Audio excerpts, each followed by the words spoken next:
Assalamualaikum warahmatullahi wabarakatuh.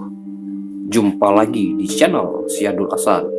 Di kesempatan hari ini kita akan membahas tentang Gunung Merapi yang meletus pada tahun 2006. Sebelum menonton video lebih lanjut, jangan lupa sukai, komen, berlangganan, serta bagikan video ini agar nggak ketinggalan informasi.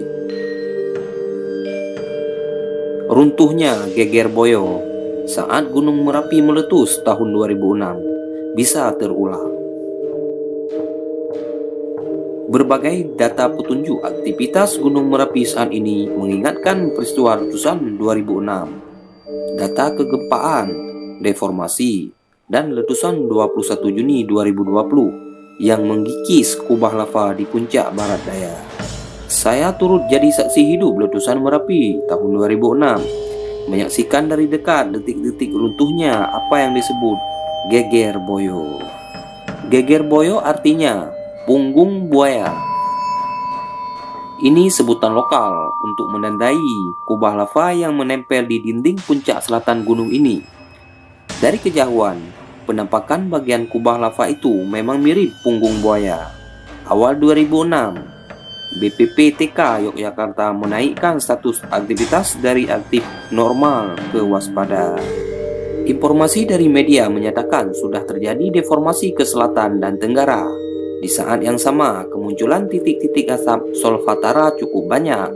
Semakin hari semakin banyak, secara terus-menerus dengan identitas yang lumayan padat, khususnya pantauan dari arah Kaliadem. Kemunculan terbanyak pada area puncak sisi Geger Boyo. Dari pantauan kamera tele, terlihat adanya longsoran-longsoran di beberapa area dan terlihat sepertinya adanya jalur-jalur air baru. Sejak bergabung dengan relawan Balai Rantai di awal 2006, saya selalu menginformasikan melalui radio VHF jaringan Balai Rantai 1409,070. Adanya potensi longsoran akibat pendesakan ke arah Geger Boyo. Motivasi saya bergabung dengan relawan Balai Rantai untuk memberi tambahan wawasan secara teknis tentang geologi. Citra satelit Landsat hingga mengubah suara seismograf menjadi data grafis visual di komputer sebagai perkuatan informasi. Pola-pola pergerakan aktivitas vulkanik dapat terpantau menjadi lebih akurat, termasuk bila akan ada guguran atau awan panas dan kegempaan vulkanik atau tektonik. Sebagai seorang konsultan migas dan industri petrokimia, saat libur dimanfaatkan mengamati Merapi sejak 2005. Pada salah satu media disebutkan tidak perlu khawatir tentang Geger Boyo yang disebut kokoh. Dari pengamatan series dan zoom Geger Boyo menampakkan adanya pelapukan dan perapuhan pada area tersebut. Perkembangan yang terjadi termasuk perubahan bentuk.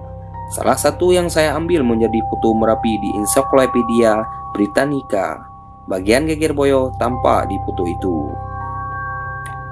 Pada Juni 2006, saat ke Kaliadem, saya turun melihat Sabo Dam ESDM 1. Tahun itu saya belum bergabung menjadi narasumber di Kementerian PU.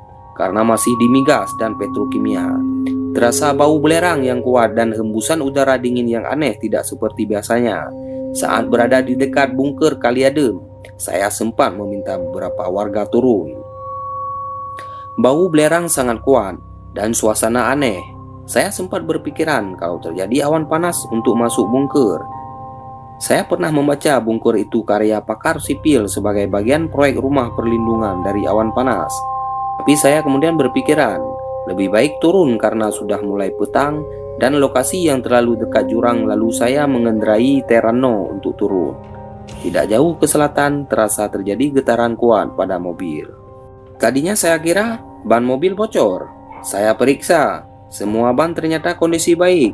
Tiba-tiba terdengar suara teriakan di Hendi Talki atau HT, Geger Boyo runtuh. Saya membalik badan dan melihat kepulauan awan panas bergulung-gulung hitam. Suara gemuruh mulai menerjang Kaliadem yang hanya 3 km dari puncak Merapi. Segera saya masuk mobil, memacu kencang di tengah getaran-getaran yang terasa kuat.